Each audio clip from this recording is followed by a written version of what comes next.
this measurement of pipeline, I know it looks good for my team, but I actually think it's like completely meaningless. And I'm going to focus my energy on what I actually think closes deals and helps sell Wiz, because that's what I'm here for. It enables you to do things very differently. I think it's very hard as marketers to work because you have to like gain that trust and you have to show the numbers, but in a lot of ways, they can also lead you in the right direction sometimes. So that's another core advantage I had by not starting as a CMO, but by starting from a place where I had all the trust in the world by the exec and founding team, because I was almost like part of that before I took over the marketing role. Got it. Let me take you a different way. Curious what you're thinking today, because this is probably the number one question everyone has, right? How do you think AI is going to change the roles of specific marketing functions over the next 6, 12, 18 months? I mean, we're already seeing it SaaStr. I mean, we already, every time, like, look, we're tiny, okay? But every time someone's left, broadly speaking, we've replaced them with AI. Interesting. In marketing, and what we call marketing. How dynamic do you think it is? What jobs do you think are at risk, right? How are you thinking about how it will change the human side of marketing? Yeah, it's a good question. And really, I have to say, like, I don't feel anywhere near a marketing expert, right? So like, truly, I am still very marketing. We're all still learning. Still learning, right? I really think that, I mean, if I look at my own team, right, which is the only thing I really understand and know about.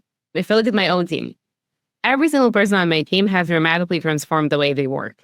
And that was also something that I would not compromise on. Like when we do team meetings, right, when we do like quarterly summaries where people present what they worked, every person has to say like, what am I doing with AI, and show cool things to the team. And we've been that for at least over a year. So it upscaled the capability of people to be effective 100x.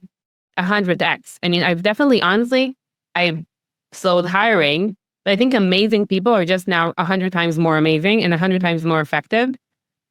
But I still need the amazing people. I never had or believed in like big teams and hiring a lot of people I was always about like, I think a superstar can do so many things, and now a superstar can do really endless amount of things. Yeah, so that's how I see it. So superstars for sure, right? But in my limited experience, sometimes the folks that were superstars in 2021 are not always superstars in the age of AI. Do you think you can reskill people? Like, a lot of folks are talking about reskilling go-to-market people in the age of AI. But honestly, just between us and whoever's watching on streaming, I think reskilling's tough. Just showing up with a recipe that you got on ChatGPT to your marketing team doesn't count as being an AI native. We had a CMO summit at SaaStr Annual this year. I mean, come next year we had hundreds, and this Amelia led it. It was the quiet theme backstage. I don't know if I'm reskilling myself enough. I don't know if I'm AI. I can go deploy Clay and buy some tools, and that's great, but I'm not sure I understand this stuff.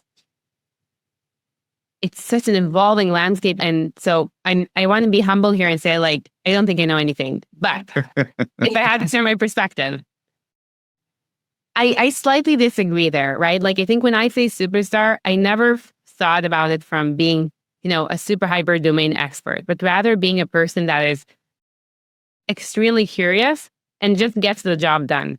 And I think that type of personality thrives right now in the AI landscape. One of the things as CMO I did a lot, because again, the product is so like, the domain is so technical. And one of the things that was so important for me is that every security person that reads something or hears something that comes out of Wiz is like, oh yeah,